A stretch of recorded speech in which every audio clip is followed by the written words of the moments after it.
If you give something to them, they're going to have an advantage of you. Listen to me. When you obey God, it's never about the individual. Hey, Pastor, if you just say, Pastor Roger's been praying. He's been fasting for the last 2 weeks, and he needs $1,000 to just do something tomorrow. And he came in tonight, God said, I'm going to do it tonight. And now God's speaking to somebody in here, and this is your $1,000. You listen, you got your last $1,000, and God said, give it to the man of God. What the world?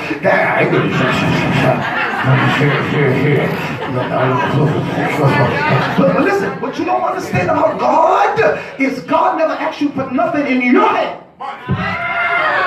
except God's got something in his hand. Come on, say exchange, say exchange. That's how prayer works. When God tells you to do something with your hands, it's because he's getting ready to do. Come on, Holy Ghost. Come on, Holy Ghost. Push the person beside you and say, this time next week you want to need this word, man.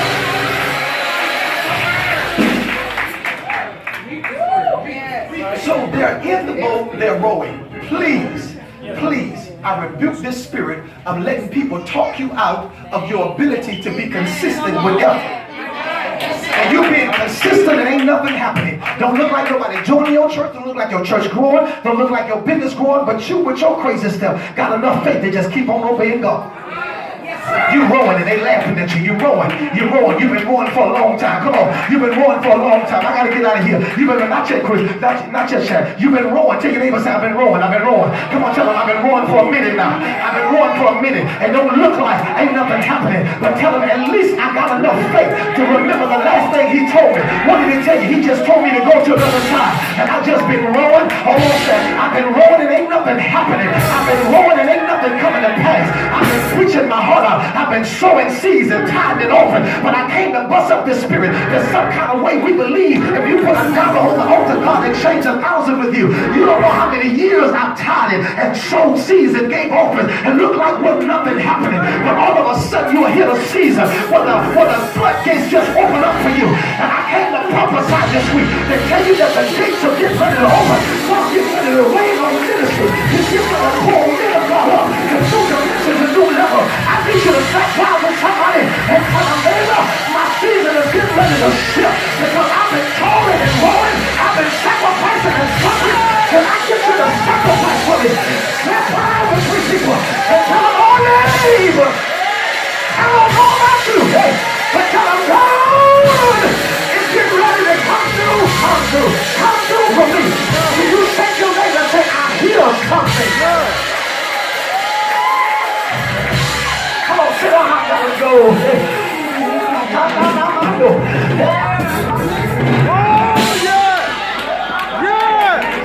Tell your neighbor, say, hey neighbor, I'm almost exhausted. I'm almost about to give up. I've been rowing from this time last year. I've been rowing, but when the sun went down, I started rowing. It don't look like ain't nothing happening for me. But I came to tell you, just when it look like you get ready to give up, just when you get ready to throw the towel in and say, I done done all I can do, and I done done all I can stand. I hear the Lord coming. I hear water saying, splish, splash. I hear a sound on the waters. Can you shake your neighbor's hand and say, neighbor, be not dismayed. And whatever be done, tell them the Lord is on the way. Oh, y'all ain't gonna help me in here. I say, tell them the Lord is on the way.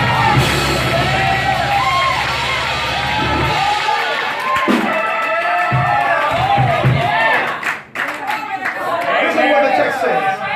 The text says, here they are rowing. They're rowing.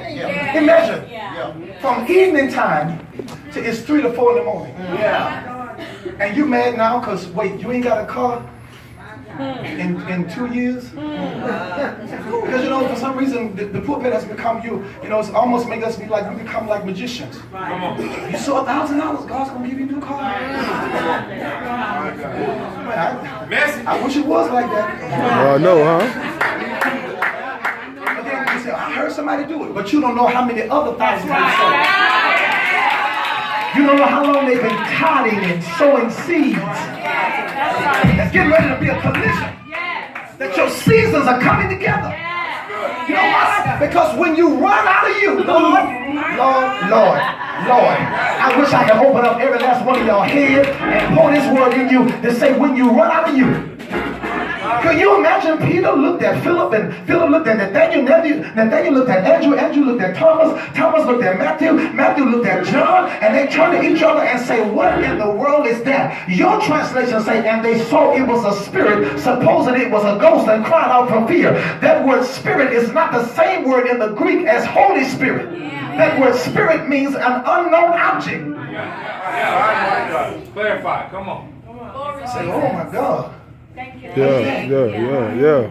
Because remember, it's dark. How about you notice he shows up in the darkest seasons of your life? Yes, Lord. I know you don't want nobody to know this, but if the truth be told, I can point back at miracles in my life when I didn't deserve them.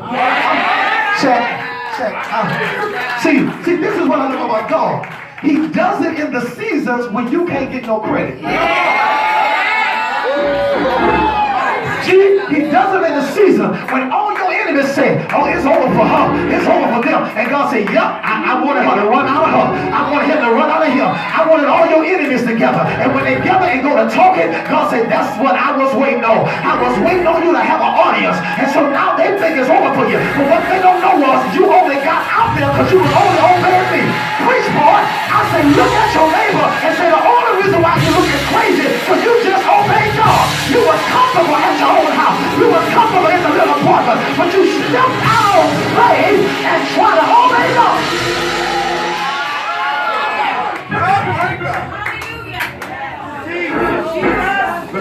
Remember, he forced them in the boat. The reason why I ain't talking to everybody, because some of y'all, he can't force you because he don't trust you.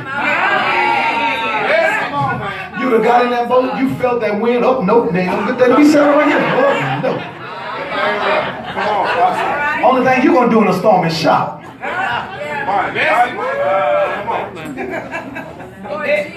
Notice, he sends them, Rochelle, to the other side. He knew the storm was coming, but they didn't.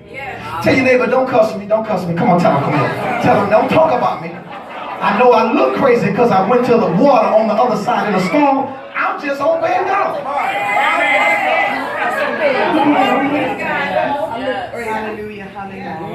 Be careful how you judge people that's on their other chance. I didn't say second chance, on their other chance. Be careful how you judge me, because for some of us, my anthem is, God, if you give me one more chance. I know I done messed all the rest of them, but just give me one more chance. I know I ain't been faithful. I know I told you, if you heal me of this and get this right in my life, I promise you. Come on, don't look at me in that tone of voice. All of us in here that had that speech, if you get me out of this. Yes, Lord. Oh, if you work this out for me right here, if you heal this for me right here, if you, Lord, listen, and I can't understand why I ain't got nobody hollering right there, because listen, he fixed it and then turned around and ain't tell nobody. He straightened it out and then ain't tell your business. I tell you to tell your neighbor, I can't tell you what he did, but trust me, he got me out of some stuff and didn't tell nobody. And then let me show up looking like I had it all together. And you don't know, I cried myself to sleep, cried when I woke up and cried when I came to church, fixed my face up and walked in here like I was a millionaire. But it take my one foot, ain't nobody.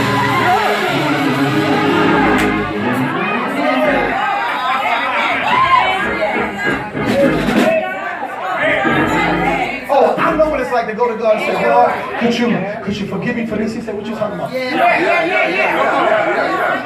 know, God, you know what I did last week? He said, what you talking about? Because he takes my sins and throws them in the sea of forgiveness.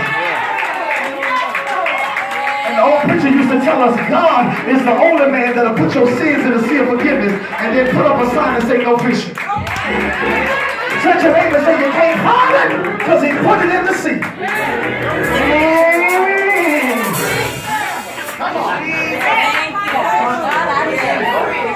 While they're rowing, because he trusts me.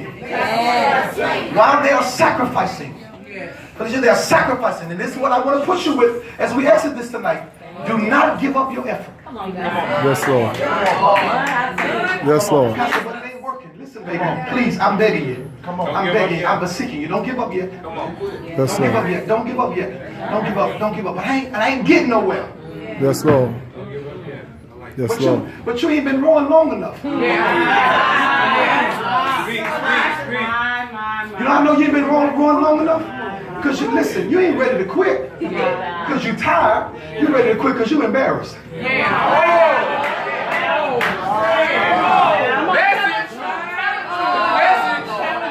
embarrassed. You're embarrassed because the folk you gave influence to talking about you.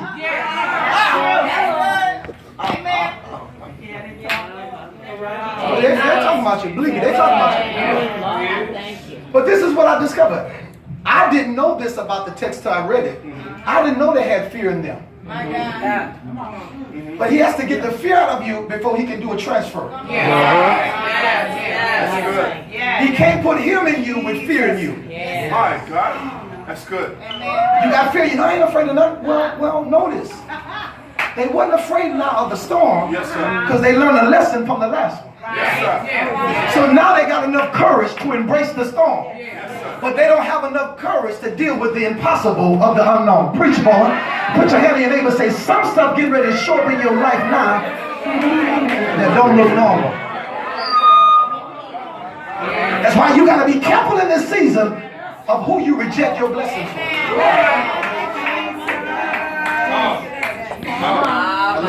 I don't care if they win a lottery. I'm anointed. I'm going to lay hands on that money. Keep bullshit up. And if you break me off, I'll go get the ticket. I'll be standing on the stage with you.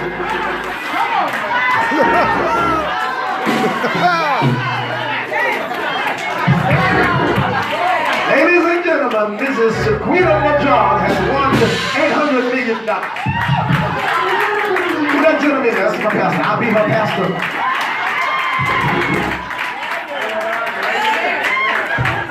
Look at his neighbor and say, you're playing it anyway. Not I just played the lottery. You know you got Harrison Casino chips in your pocket. Look at your windshield. You got the sticker still on your windshield. Lord.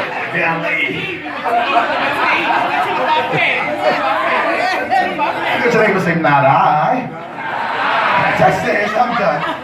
The text says they're rolling, but then he comes to their sisters. I assumed, this is where it gets weightier.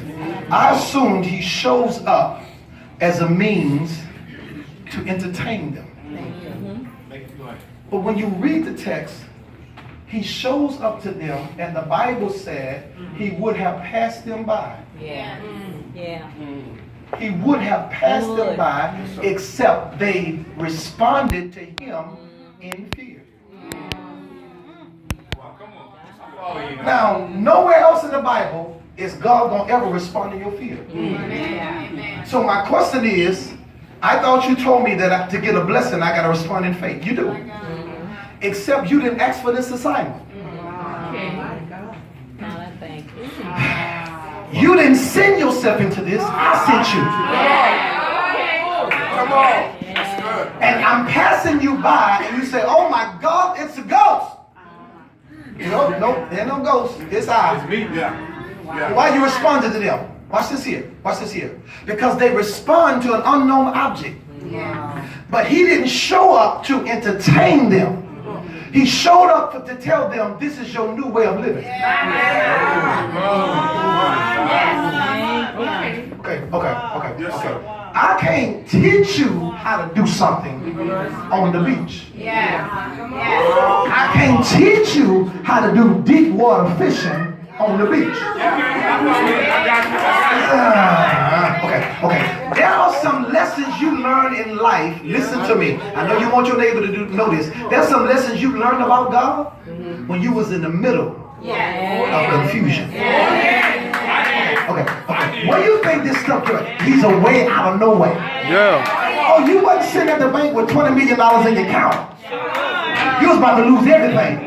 And he starts walking, past you, and you say, God, I don't know, I'm about to lose it. He said, I'm the one told you to build a house anyway. One of my favorite scriptures. This is my life. Psalms 107 and 23. And they went down to the sea to do business in deep waters. And there they saw the wonders of God in the face of the deep. Some things you ain't gonna learn about God on the shore. Now, by any means, I'm not suggesting anybody to go buy no car, no house you can't afford. But what I am suggesting is obey God. Obey God. But what if I lose it all? Let me ask you something. He can't lose. Come on. He can't lose. I'm going to fail you. You're going to fail you. But he'll never fail you.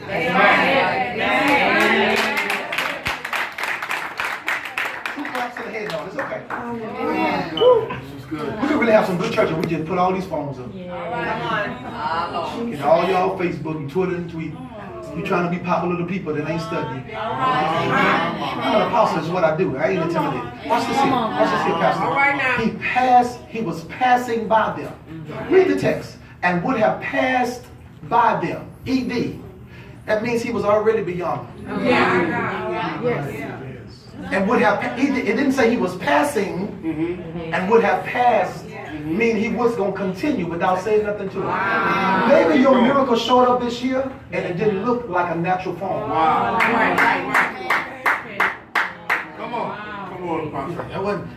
That wasn't God. I ain't taking no money from nobody. I don't know. I don't want them to know I'm struggling. Come on.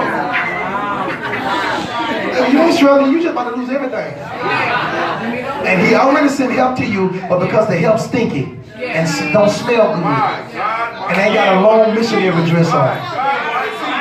The help showed up with his boobs all out. Well, her boobs all out. Not him. Her boobs all out. The devil is a liar. You better take that blessing.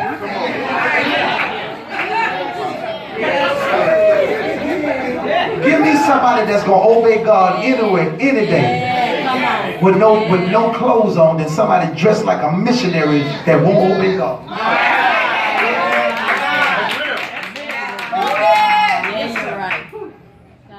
One more thing in the text I saw is, and would have passed by them, and they cried out for fear. And then he responds and says, be of good cheer. It is I.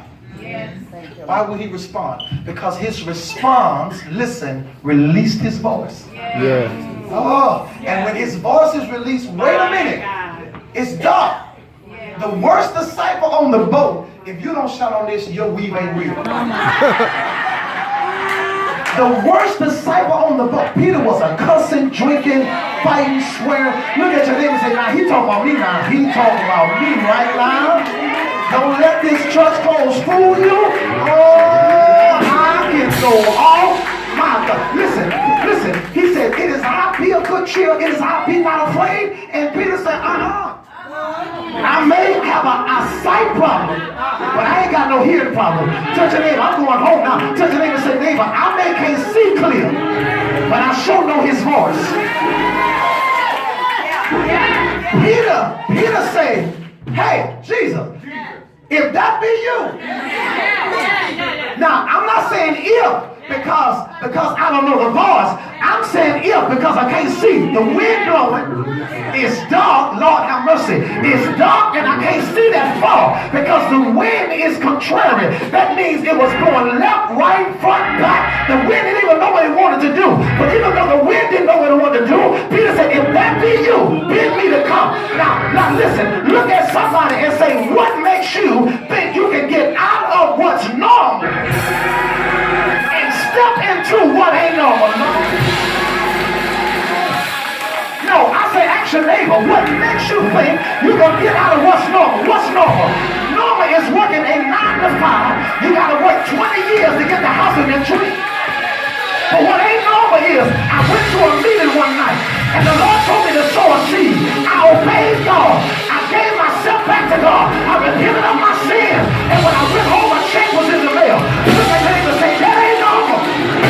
When you look at the text declares that Peter turned around and looked at Philip and Nathaniel, looked at John, Mark, and Luke, and said, hey, I don't know about y'all, but I'd rather be out there in the midst of hell and high water.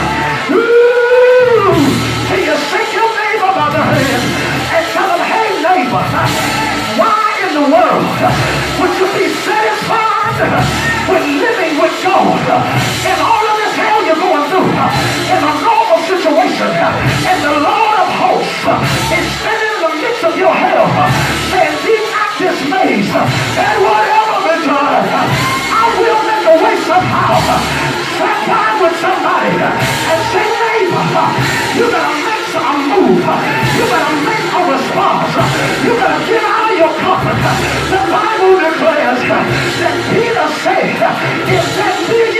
Jesus bids me to come. Turn around and tell your neighbor, everybody can get out. Everybody can get a house. Everybody can get a car. Everybody can get a healing. Everybody can get a deliverance. But you ain't a one for everybody, because everybody is too busy being normal, too busy being natural. This is a word for supernatural people. I never tell you to tell your neighbor, hey neighbor, I don't know about you, but I was born for this. I was born to be the head and not the tail. I'm above and never beneath. Ooh, slip by with your neighbor and say, neighbor, good night. Tell them good night. It's time for me to go higher than I've ever been before. I'm getting ready to do things I've never done before.